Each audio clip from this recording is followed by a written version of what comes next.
This is episode 128 of the Rhythm and Rise podcast. I'm your host, AJ Hughes. I'm here with my co-host, Antonio Hughes. How's it going, Antonio? How's it going? Pretty good, bro. It's finally getting warm out here again. I walked outside of work yesterday and it was actually 60. I was so surprised when I didn't walk out and it was 30, 40 degrees. You know what I'm saying? It's a good day. It's been 80 down here, so I legitimately cannot relate. You know what I'm saying? Shout out to that Illinois cold. I keep meeting people here from Illinois. Today, I wanted to get a little bit into neo soul really quickly.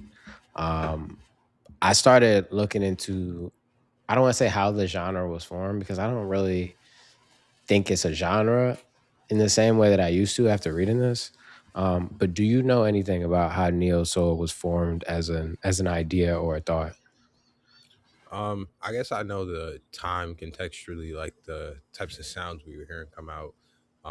But as far as like the name and like the actual coining of the term, I don't know that fully. I even learned about the coining of R&B. That's gonna be part of the videos I'm doing. But yeah. So I found out this man named Kedar Massenburg, who was a Motown executive, created the term as a marketing device. He didn't really even create it as like a genre of music per se, which I found to be super interesting. He was the one that was responsible for like Erykah Badu's early albums, D'Angelo, um, Lauryn Hill, and the miseducation of that. But essentially, the miseducation of Lauryn Hill. I'm sorry. But essentially, he used the term to differentiate it from R&B in the 90s because it was more new jack swing, polished, super pop-esque. And so he used this as a way to essentially describe it or give it a name for the people internally who were doing like budgets, the heads of labels and stuff like that, so that they understood what they were putting out to the masses. And the reason I found this interesting is because artists have pushed back, like Raphael Saadiq and D'Angelo, who both to the masses are considered neo soul. They reject the term entirely because it's a marketing term. And I just wanted to ask you what you thought of that. I definitely think it's interesting. I think, especially because of the fact that we had that conversation a couple pods ago about how, like, where is Don Toliver? Where is a blast? Like, I feel like there is so many times, especially with black artists, where they try to find ways to box them into whatever they think it is to just put it into basically like the black music bucket is what I would call it. And I always think that's so interesting when artists are very genreless in how they create music, but then they're boxed in just based on, I guess, like the different cliques they'll hang around or um, just who they'll choose to really collaborate with. Even like coming into his career specifically, I could just point to Don Toliver again because that's just my prime example. But like he was around Travis Scott, who's also considered a rap artist. He hanging out with Sheck West, a rap artist, versus like he's sitting here coming on doing a lot of rock stuff, doing a lot of stuff that you might not even consider rap. So I think this is interesting. I also think in looking up like what the term actual like what neo actually means and just being new, it makes sense that that guy would name it neo soul like this because he was trying to, like you said, differentiate it from the R&B and the soul of the past and trying to make it sound really current. So I think that's really interesting, honestly. Yeah, I think for me, when I think about genres, and we talk about that a lot on here, but no genre DJs prove how like little genres matter in the sense that you'll hear music blend together that will be R&B and hip hop, or that will be like a reggaeton and a dance hall song, and they'll blend together in a way that you initially wouldn't have thought because they're two different genres. Um, but sonically, they make a lot of sense. So I think it's a necessary evil. Like if you're trying to go get somebody to give you money to put behind music, I think it's a necessary evil. But as an artist, I can see how you would want to reject that because then when people heard it and associated it with you, that might not be what you were going for. So I think it's just like not a miscommunication, but it's a tool. You know what I'm saying? It's just being used to communicate it to a group of people that might not understand. You know what I'm saying? The lawyer might not understand what the hi hat is doing, but he'll understand what you're trying to market it as when you're thinking about money and stuff like that. Yeah, especially because like it also will box artists into like what awards they could win, what festivals they could get booked on, like certain stuff like that. Like if I'm let's say I'm an MGK, even they might consider him to be rap, but it's like he might not get booked on the rock festival because of the fact that he's traditionally rap, but he also makes rock music, like that type of thing. And also just to the blending of genres, I always go back to that Quincy Jones quote where he was talking about there's only like 12 or 13 notes in the musical scale, and it's just like all these genres are just using them differently and conforming them into like how they want it to sound based on theirs, you know. So Just a little bit of interesting music history. Shout out Motown again. You know what I'm saying? They're at the center of a lot of music history when you start going back. But other than that, this week there wasn't too much else that I thought was very interesting to talk about, other than the Live Nation trial. And then there was a story about a guy who's being sued for creating fake AI music and then using bots to stream the AI music, and he became a millionaire off of it. Tell me about this Live Nation trial, because I thought it was over. So I also thought it was over. There was a bunch of states that rejected the DOJ's claims to the way that they had set it up with just the settlement, opening up some of their ability and closing out some of the different venues and stuff like that. This was more so like the state saying no, like I think they want more, and that's honestly what it more so seemed like, was the fact that a lot of these states just weren't cool with that. Like a lot of them pocket change, it was a slap on the wrist for Live Nation. So I think the fact that a lot of them pushed back and didn't just let it be like, oh, we're just gonna leave it as it is, whatever, I think that's still interesting. I think that's good. I also think that might set like a new precedent where a lot of these companies can just push back and be like, we're not going for just settlements, or I guess not companies, but people can push back and be like, yeah, we're just not going for just settlements. Some of the ones specifically, Arkansas, Nebraska, South Dakota settled the claims already, but there were still other ones who did not. So Do you think Live Nation is going to win? Or you think the states are going to win? What is winning? I feel like it's hard to say what is winning for real. I think kind of like we were talking about, like maybe like a Live Nation East, Live Nation West type of thing, maybe to where the states get more control over that pricing, and the states get to decide more so based on where their population's income is, and like how much their population is really spending on different concerts and stuff like that. It helps the states maybe be able to make a dissemination of what those prices should be, how people buy, what companies are allowed to sell. So I don't know. I think I feel like I said, Live Nation has such great lawyers that it's going to be really hard for the states to win. But I think if you have at least, I think this said 36 states. Yeah, 36 states and the District of Columbia still there. I feel like 36 out of 50 states fighting against one company, it should come out with the states with the upper hand, but I don't know. They might just get a different settlement, a bigger one. So I feel like it's just going to be a bigger settlement knowing who Live Nation is, but you know what I'm saying? I'm not surprised. I ran into this story a couple of days ago and I found it to be interesting. And I'm going to have to read more because I don't know why I didn't think of this infinite money glitch. But there was a guy, his name is Michael Smith. He's 54 years old from North Carolina, um, who has agreed to pay back $8 million for defrauding music services like Spotify, Apple Music. 5 o'clock, only WBTV was there as FBI agents raided a Cornelius man's home.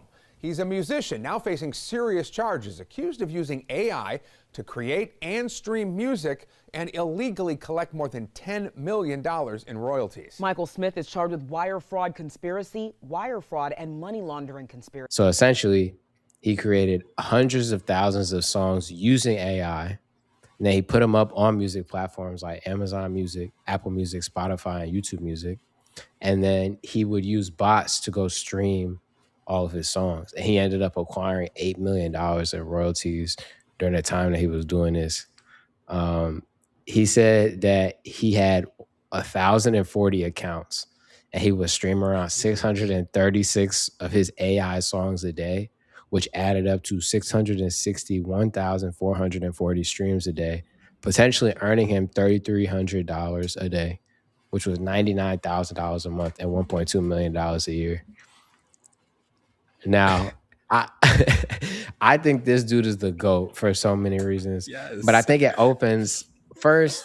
I guess my first question is, why didn't we think of this? And then second, do you think this puts like music labels and music services in a weird spot, knowing that you can just create fake music and bot, even though they're making like, what's crazy is that the music labels are botting and they're using AI in their music. They're not completely AI songs, but they're botting. So they just arrested this dude for doing what they already do. It doesn't really surprise me that the labels are doing this. We've talked about labels. We'll see artists doing their thing on the solo tip. They're independent. They're doing well, or they're figuring out loopholes in the system that they create, and then they change the system. Like they just want to make it so that they have ultimate control and final say at the end of the day. That's really what it seems like to me. I think the fact that we didn't think of this is crazier to me. The one that I've seen though is I've seen people set up like AI gamblers. So they'll set up like casino tables and they'll have 6 different people in the same casino room and you could see all of the hands in the casino, like stuff like that. So people are using AI for some crazy stuff, bro. Like you could do some crazy stuff with it.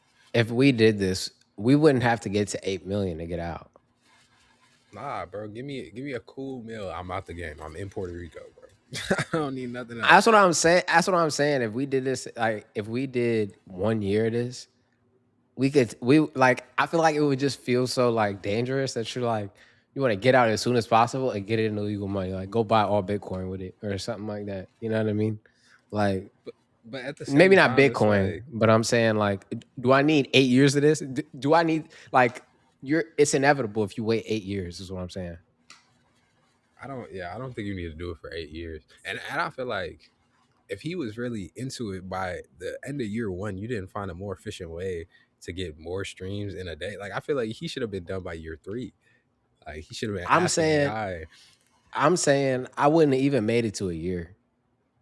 6 to 9 months. Bro, $99,000 a month. You know how many other things I could do with $99,000 a month? Yeah, no, you're right. By month 6, if I take a tenth of that and give it to you to trade in the stock market, I'm gonna make more than a regular job. Probably. I'm not gonna lie. Exactly. And that's legal. So I'm saying when I'm reading this, I'm like, bro, you made 1.2 a year, meaning you somewhere around 6 to 8 years, let's say, if you averaging it out. Bro, you was in it that long. I guess if you're on a roller coaster, you think it's never gonna end. So I'm not that mad, but I'm just like, dang. More of the story, wash your money, guys. Figure it out. Wash your money. That's a fact. I also wanted to mention that Chance the Rapper was getting sued by his former manager, and he won, only having to pay $35. So shout out Chance the Rapper. You know what I'm saying? I thought I read that wrong. No, you read it right. When I read that all of his agreements with all the people in the music business that he was doing stuff with was verbal, I was like, oh, he already know what's up. He already know what's up. He was like, bro, I'm not writing nothing down.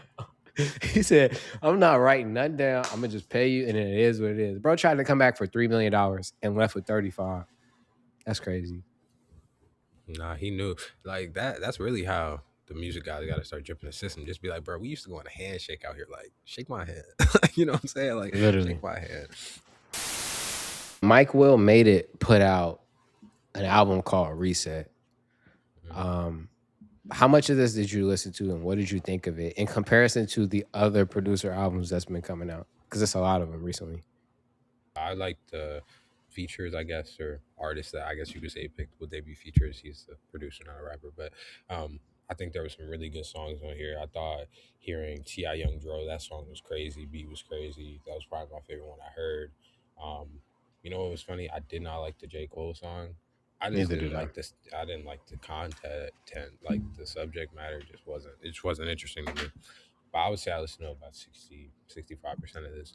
Definitely excited to hear the rest. I really want to hear that song with Chief Keef and Youngboy, because I feel like Youngboy got a lot of his style from Chief Keef. But that's a fact. I thought the songs that I did hear, I really like the 21 Savage song. Yeah. I don't know how I feel about Sa Baby yet, but the song he had, the beat was super hard on that one. And then I feel like I would have rather heard somebody else on that J. Cole song. Like, I don't think that beat was for him. Yeah, it didn't fit. And like I said, the content, like he won't. I get it. We're on the whole fall off. Like, what if whatever. I don't want to. I don't know what I He want to already hear J fell Cole off. rap about. You think My J thing Cole is, he fell already. off? Come on, bro. I mean, I don't think he fell off, but what I'm saying is like the bars alluding to the fall off, leading up to the fall off. That's cold. It's like, you know what I'm saying. You're trying to get us ready for it. You're trying to create anticipation. If you release the fall off, hypothetically, you already fell off. That's the whole point. So Yeah. I don't mean you have to stop rapping. I don't mean you have to retire, but stop alluding to you falling off. You already fell off. That's what the album was for.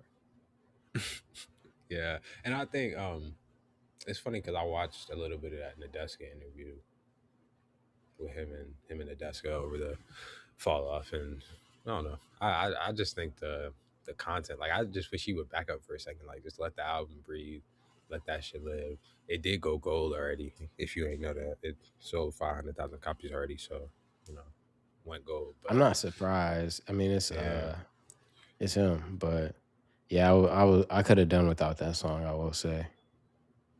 yeah, This week, or not this week, last week, DJ Spinall put out an instrumental project, which I love. I love a good instrumental project. It's only 11 minutes. It's 5 songs. It's called When Legos Never Sleeps. I just like the vibe of this because it reminds me of like spring, summertime, and it makes me feel like I should be on an island, or near the water or something like that. So I would say my favorite song on here is Metric Rules. Just wanted to mention that briefly because I listened to it right before this and I enjoyed it. Tell me about this Alex Isley joint that you put on here. okay. Alex Isley, R&B artist. She's real quality to me. Like she has some other albums that have been really good.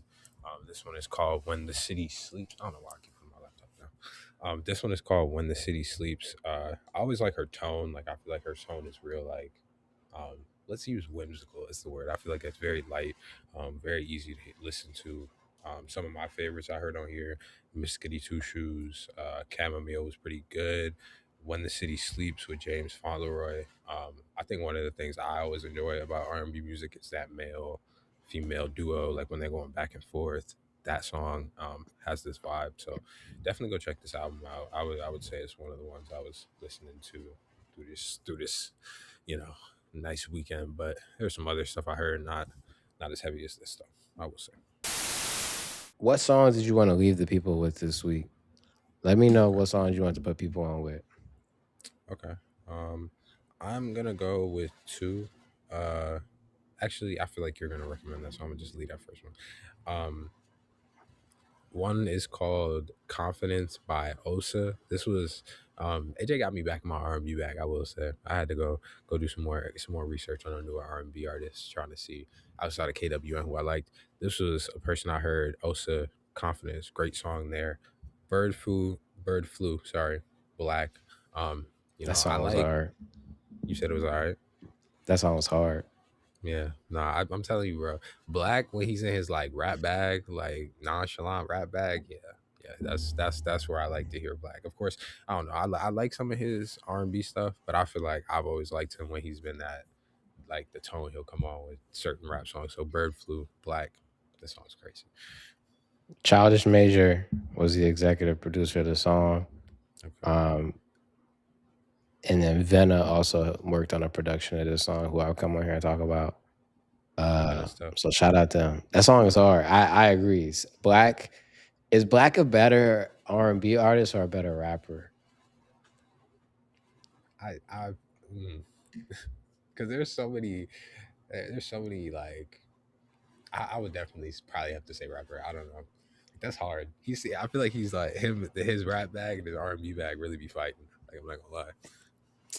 He started off rapping, and then he went into R&B, and that's where he Yeah. became known. But I feel like what he was genuinely known for, if we just like take a step back, were his songwriting ability, his Yeah. pen, I can give and him that. then Yeah. his rap songs kept coming out, rap songs, and we love the rap songs. I think he should go back to rap. He should just be like, he should be rapping over like Larry June style beats. You know what I'm saying? Like, go pick R&B, mellow, cool style beats and just rap. I don't want to hear him sing no more. Okay. Two songs I got for y'all this week since Tonio took one of mine. Can't See Me by Tupac. I went back and did my research on Tupac. There's so many album cuts that I've just never heard. You just hear all the hits everywhere, but you don't hear the album cuts. Can't See Me is hard. And then the other song I'll give you, surprisingly, this is off a movie soundtrack. I thought this was going to be off of this artist's next album, but it was a movie soundtrack. It's called Price of It All by Georgia Smith. And it's off not a movie, a TV show. The series is called Baked. But this song is hard. I really actually enjoyed this song. I cannot lie to you.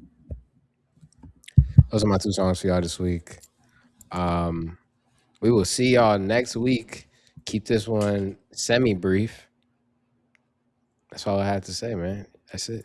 Keep it brief.